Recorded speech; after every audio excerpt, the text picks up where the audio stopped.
Nesta parábola dos labradores maus, o Senhor começa explicando que havia um homem, pai de família, que tinha uma vinha.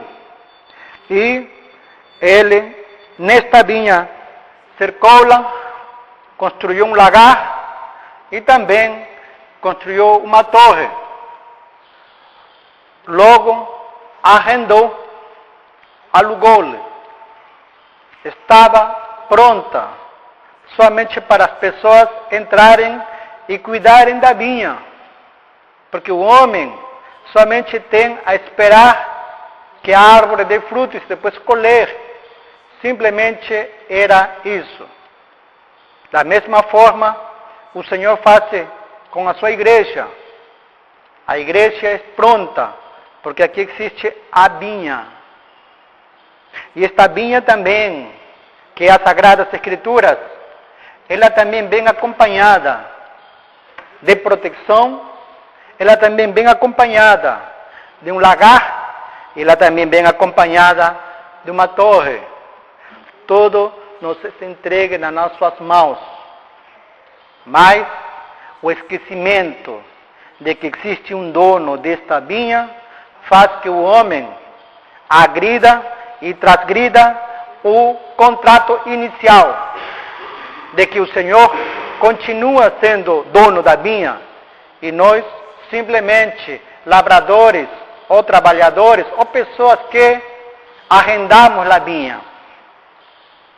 Esta parábola da vinha, nós sabemos que ela fala das verdades no seu complexo, porém ainda no pensamento, porém ainda a vinha representa o pensamento do homem, ainda que externo, porém a mente externa tem uma mente sensual, uma parte sensual, e tem uma parte interna, a mente externa. Ainda é externo.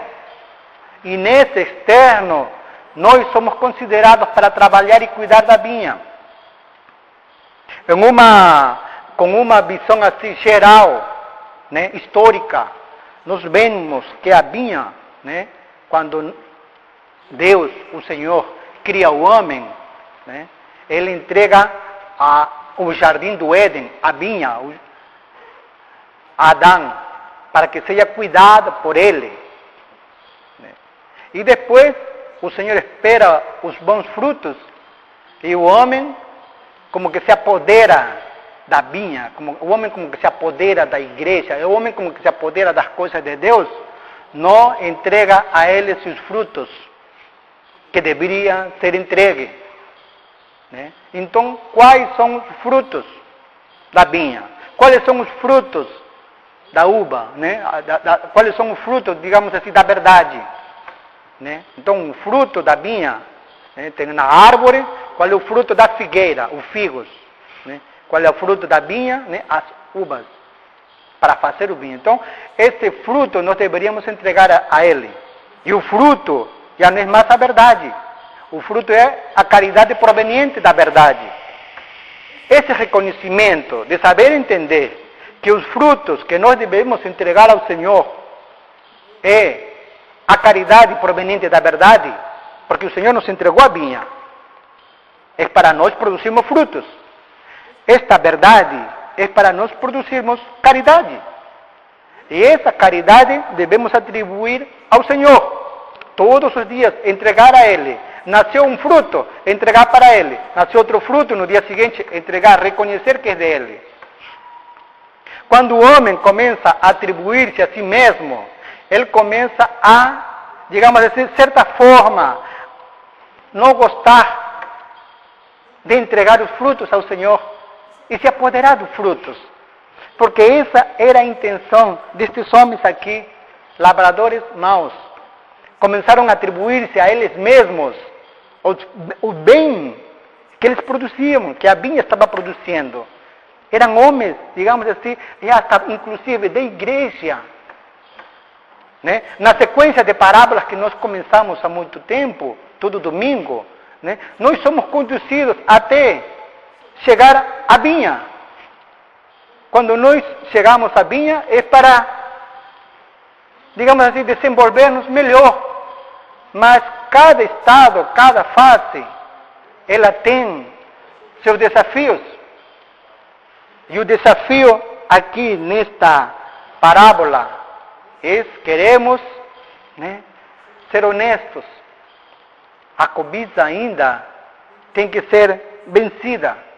A cobiça ainda está, digamos assim, nos seus externos, porém ainda existe.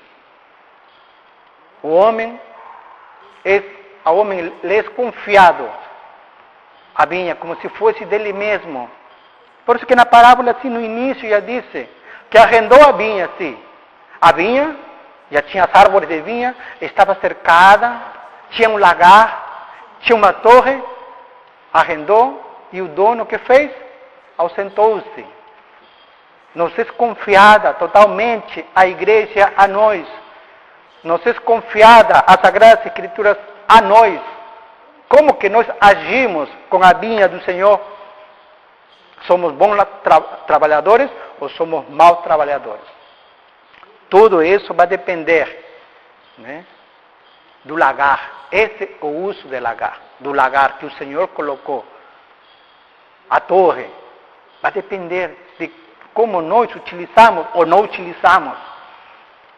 Porque se o Senhor nos arrendou essa igreja, se o Senhor nos arrendou a sua palavra para nós que somos trabalhadores da vinha, né, é para usar o lagar, utilizar a torre. Quando o homem não começa a utilizar o lagar, que é o exame, a torre, que, digamos assim, noções espirituais na sua vida, não começa a utilizar o cercado, por lo menos ele começa a sentir que é diferente. Nós já não somos mais do mundo. Por isso que o Senhor disse, ele plantou uma vinha. E o que fez com a vinha? Cercou-la. Esse cerco dá-se na nossa mente através da palavra. A palavra está aqui. Diz que esta é a fonte, né? Esta palavra é a vinha verdadeira, né, que nós lemos na parábola passada. Esta vinha verdadeira, ela vai gerar outras vinhas na nossa mente. E quando esta palavra é transportada para a nossa mente, ela vem com um cerco de proteção. Nós não pertencemos mais ao mundo. Nós como que somos separados, como que somos protegidos, né, pelo próprio Senhor. E o Senhor providencia esse cerco, né, para nos defendermos. Mas também o Senhor coloca um lagar onde cada um de nós produz o fruto e examina esse fruto. Se esse fruto é atribuído a Deus, esse bem que nós praticamos, esse fruto que vem da vinha, a vinha representa a verdade. O fruto da verdade é a caridade. Se essa caridade que nós praticamos, atribuímos a Deus, é bom fruto. Se o fruto nós atribuímos a nós mesmos, como que deixamos apodrecer, para isso que serve o lagar, para examinar o fruto. Todo fruto que é atribuído ao Senhor, Ele produz bom vinho, um vinho agradável. Mas o fruto que nós atribuímos a nós até é azedo. Então, por isso, o Senhor fala, pelo fruto se conhece a árvore. Por isso que o lagar dentro da vinha é o exame de consciência, o exame dos nossos atos. E na vinha também existe uma torre. As torres são também verdades, mas são verdades elevadas. Uma verdade elevada tem a capacidade de enxergar, né, as coisas naturais. Por exemplo, uma ilustração simples, digamos assim, um acontecimento que nos pega por surpresa e nós nos irritamos. A pessoa que está fazendo uso dessa torre, ela tem a capacidade de subir um patamar superior e olhar o motivo e em que vai dar. E com esse, observar espiritual, ela resolve rapidinho. Ela já não desenvolve a raiva, já não desenvolve o rancor, já não desenvolve a vingança, porque isso pertence somente às coisas rasteiras, naturais. Quando o homem começa, né, não está utilizando a torre. Por isso que o Senhor, quando nos entregou tudo isso. Cercou a vinha, colocou um lagar para examinar e uma torre para saber observar o inimigo, né? Principalmente o inimigo que vem disfarçado. O lobo, né? Disfarçado de ovelha. A torre te dá essa capacidade. Então, nós devemos fazer bom uso dessa vinha. E quem não faz mal uso, começa também de uma maneira progressiva, né? A, em primeiro lugar, não gostar de certas passagens das Sagradas Escrituras, porque vai contra seu comportamento, de uma forma assim crescente, até desprezar as Sagradas Escrituras. E quando despreza as Sagradas Escrituras, também despreza o Senhor. E quando despreza o Senhor, chega de tal forma que no mundo espiritual, ele se vê como que está arrastando o Senhor e levando para fora da vinha. E saciando seus instintos. Porque a vinha representa as verdades espirituais, ainda externas na nossa mente. Mas quando o homem recebe uma palavra sadia, ele arrasta do patamar espiritual as verdades espirituais sadias e arrasta para as coisas mundanas, para fora da vinha, como diz as Sagradas Escrituras, que o Senhor mandou seus servos uma vez, mandou 2 vezes. E que fizeram os homens mal trabalhadores da vinha? Né? Diz que o mataram, os apedrejaram. E essa é muitas vezes a atitude de muitas pessoas que leem as Sagradas Escrituras com referência às Sagradas Escrituras. Né? O que o Senhor está explicando aqui, numa forma, a linguagem das correspondências, muitas vezes acontece, né? De uma forma simbólica, espiritual conosco. Porque os profetas, os servos, né? Que significa um servo? Um servo significa uma coisa natural que está a serviço do espiritual. E a palavra é o servo do espiritual. A palavra é o servo que o Senhor envia para cada um de nós. E o Senhor não desiste. Ele manda 3, depois manda 6, manda 9 e continua mandando servos. E o homem que não quer se regenerar, ele começa, digamos assim, né, apedrejando, matando. Como disse o escrito que nós acabamos de ler, o homem que não considera a caridade como algo principal da igreja, ele somente é guiado pela fé. E a fé, ela é muito fria. A fé sozinha, ela atribui os atos que faz, porque que faz, digamos assim, o princípio que a fé sozinha salva. Basta crer para eu ser salvo. As obras que eu faço, ainda que a pessoa seja boa, ela se atribui a si mesma, as obras. Porque as obras não contribuem para a minha salvação, ela diz. E a doutrina diz que é princípio errado. Porque as obras contribuem para a salvação quando você atribui suas boas obras ao Senhor. Se o homem atribui a si mesmo, então ele está num princípio errado e tudo o que faz é errado, pelo princípio. Por isso que é muito bom nós termos um conceito claro acerca de que coisa é fé e que coisa é caridade. E nós tendo esse conceito claro, já sabemos unir a fé com a caridade, atribuindo todo o conhecimento, todo o amor somente a Deus. Então, esses homens lavradores maus, está falando de uma religião. Especificamente, como está escrito aqui no final, diz que os fariseus, os príncipes dos sacerdotes, entenderam que o Senhor estava falando deles. Claro, né? Mas nós muitas vezes também lemos essa passagem e entendemos que o Senhor está falando deles, não de nós. E muitas vezes está falando de nós. A forma como nós tratamos as Sagradas Escrituras, muitas vezes é essa forma agressiva, que pode chegar até a arrastrar coisas espirituais. O Senhor é coisa espiritual. O Senhor é o mais elevado das coisas espirituais. Te apresentar o divino humano do Senhor numa igreja, te apresentar que a Sagrada Escritura é santa, te apresentar que somente o Senhor Jesus Cristo, Salvador e Redentor, é o Criador do céu e da terra. Elas são verdades muito elevadas. E nossas interpretações grotescas, muitas vezes pegam botam, como diz aqui a Sagrada, botam mal sobre o Filho, o divino humano, diz, o arrastam, apedrejam e lá fora o matam. O tiram da vinha, o arrastam para fora. Então, essas são nossas interpretações das Sagradas Escrituras. Como nós agimos com as Sagradas Escrituras, é assim que nós estamos agindo, né? Com referência ao Filho do homem, com a verdade, né? Como divino humano do Senhor.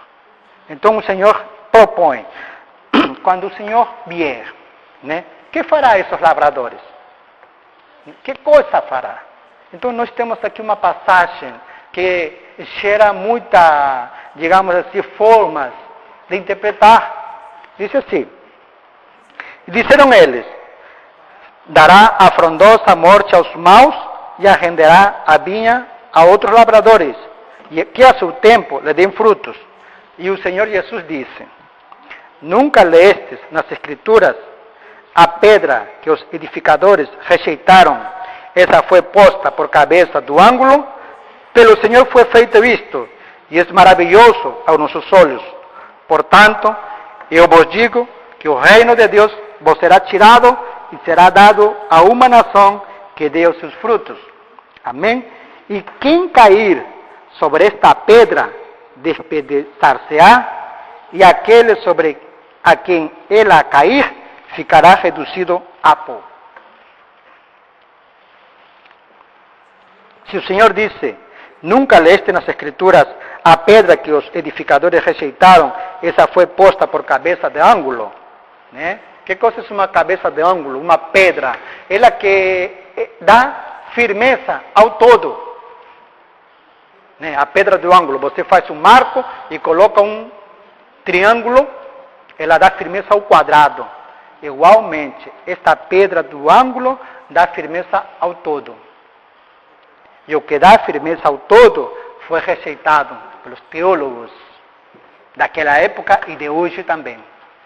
O que dá firmeza ao todo, diz que os Escritos nos falam, é a união da fé com a caridade. Isso que é como que uma massa, junta os dois. A massa sozinha, só areia não constrói um prédio, ou só cimento não constrói. Ela precisa ser unida. E une com um conceito, uma doutrina clara, que é a água. Mistura cimento com areia sozinho, se não tem água, não acontece nada. Então, uma doutrina genuína que dizem os Escritos, essa doutrina une e forma a massa. Então, essa doutrina foi rejeitada. Entender que nós alcançamos a nossa redenção, nossa salvação, somente pela união da fé com a caridade.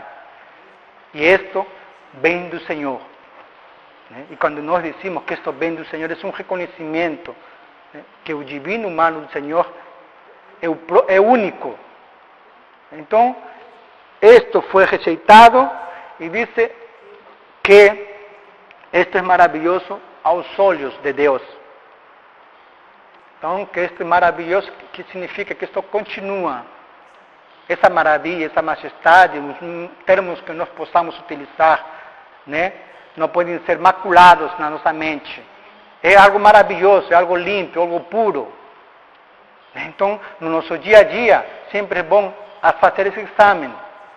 Se estou mantendo esse conceito maravilhoso. Sabe, é uma construção que não tem descrição humana. Ela tem uma forma. A união da caridade com a fé, ela tem uma forma. É a mais excelente. No reino, diz que no reino dos céus, cada um que vai passando para o mundo espiritual é examinado. Em que grau uniu o que disse com o que fez. Significa a fé com sua caridade. Qual é o grau de união? Né? E se esta união não tem foi rejeitado, muitas vezes a pessoa rejeita, né? Deixa que eu penso do meu jeito, eu resolvo, eu vou conseguir e não toma em conta, né? Não atribui a Deus o bem que ela faz. Ela está dizendo, os edificadores, diz, a pedra que os edificadores rejeitaram veio a ser palavra pedra de esquina, pedra de ângulo. Então cada um de nós somos, digamos assim, como que hoje em dia, porque não existe, nós não temos o costume de impelir ninguém, não temos costume de constranger ninguém, mas a doutrina diz que o autoconstrangimento, né, ajuda para a nossa regeneração. Então a pessoa mesma se vigia, e a pessoa mesma, como se constrange, para não reconhecer somente a fé. A pessoa mesma se constrange, porque de hoje em diante eu vou vigiar e vou reconhecer a fé e a caridade, elas têm que estar unidas, para não sermos considerados dentro dos que rejeitam. E o que rejeita, ela, como fala as partes anteriores da parábola, ele comete várias faltas. Uma vez, duas vezes, repete as faltas. Né? Por quê? Porque quer se atribuir, quer se sentir dono da vinha. Ele quer se sentir. E isto por quê? Porque muitas vezes o Senhor deixa que nós façamos uso de nosso livre-arbítrio. Por isso que o Senhor disse, entrega a vinha e se afasta, né? Para ver como nós nos comportamos. E muitas vezes erramos, né? E neste erro, justamente, não podemos continuar. Se nós pensávamos que esta era história, não é história. Ainda fatos históricos, disse o Senhor, ela tem uma correspondência espiritual. Não é do passado, esta parábola é do presente. Está acontecendo hoje mesmo. Em nós, acredito que muito menos, mas lá fora as pessoas que não conhecem. Uma explicação coerente, né? Porque a pessoa muda suas atitudes externas pelas explicações que ele recebe, pelos conceitos que são ministrados num culto, pelos conceitos que são administrados num estudo. A pessoa vai mudando sua forma de pensar e na medida que muda sua forma de pensar, muda sua forma de agir. E cada vez ainda que faça o mesmo, o que muda, diz, o que é julgado no reino, são as intenções. Com que intenção eu faço aquilo ou aquilo? São as intenções. Faça o mesmo, são as intenções. Se antigamente eu tinha uma intenção pessoal, é fruto mau que eu me estou aproveitando, estou pegando da vinha do Senhor. Mas, se faço o mesmo, mas atribuo ao Senhor, minhas alegrias e minhas tristezas, minhas esperanças, minhas conquistas, atribuo ao Senhor, então ela vai produzir frutos bons. Né? Então nós somos chamados a fazer bom uso da vinha, fazer bom uso do cerco que Ele colocou para nós, que nós estamos cercados, estamos separados do mundo, nós não somos mais mundanos, nós somos espirituais, somos de igreja, preservados para o reino dos céus, em benefício do próximo e dos anjos, porque na medida que nós mais conhecemos a verdade, a igreja fica mais forte, né? E nós temos um lagar e temos uma torre, vamos fazer uso. A gente que não faz uso desses elementos, né? Somente fica no rasteiro. Então nós somos chamados nesta parábola justamente para evitar, né, de ir contra essa pedra de ângulo. Ainda que o mundo vá, nós não podemos ir contra essa pedra principal, né? Que é uma doutrina da nossa igreja, é uma característica da nossa igreja. Né? O que salva o homem é a união da fé com a caridade. Você vai falar isso em qualquer congresso, você vai falar isso em qualquer reunião eles vão se horrorizar. Porque é a fé sozinha que salva, isso é um dogma. Né? Isso é uma serpente que destruiu a igreja. Porque a partir desse dogma, o homem se tornou egoísta. O homem se tornou avarento, cobiçoso, só para ele. A caridade já não faz mais parte. Né? Já não contribui mais. O homem, como que colocou, as obras não contribuem mais para a salvação. Quando contribui. Então, é uma doutrina assim, só da nova igreja. Fé e caridade têm que estar unidas, reconhecendo a sabedoria e a caridade do amor somente a Deus. Isso forma a pedra que não pode ser rejeitada. Por isso que o Senhor fala aqui, bem claro, diz: quem cair sobre esta pedra, despedar-se-á, e aquele sobre a quem ela cair, ficará reduzido a pó. Então, nós somos chamados a ter essa confiança no que estamos falando. Né? Não podemos duvidar né, dessa confissão de fé. Eu vivo porque acredito, e o que acredito eu faço. A fé unida à caridade, reconhecendo em todo ao Senhor Jesus Cristo, nosso Salvador. Não pode duvidar. E quem der contra você, não é você que vai defender. Esse próprio conceito, bem claro, você acredita, diz: e quem cair sobre ela, se despedar-se-á, e aquele sobre quem ela cair, ficará reduzido a pó. É muito forte. Né? Então, para nós, adquirimos para nós esse conceito claro da fé unida à caridade, atribuindo toda a sabedoria e todo o amor ao nosso Senhor. Você vai andar firme, porque a própria verdade te torna firme. A própria verdade te torna suave. A própria verdade praticada, a virtude, né? A verdade praticada te torna amoroso, caridoso. Não é mais indiferente, né? Mas é uma caridade que possui uma torre. Sabe o que é a caridade? Sabe que coisa é o conceito de próximo? Ela já sabe definir. Ela não faz a caridade pela caridade. Ela é consciente do que fala, do que pensa, do que faz, do que sente. Então, que o Senhor abençoe esta igreja, que o Senhor abençoe a sua palavra, que o Senhor Jesus Cristo abençoe essa doutrina maravilhosa, que essa doutrina maravilhosa brilhe na nossa mente, que essa doutrina aqueça nosso coração, para sempre, no nome do nosso Senhor Jesus Cristo. Amém. A salvação, a glória, a honra e o poder pertencem ao Senhor, o nosso Deus. Amém.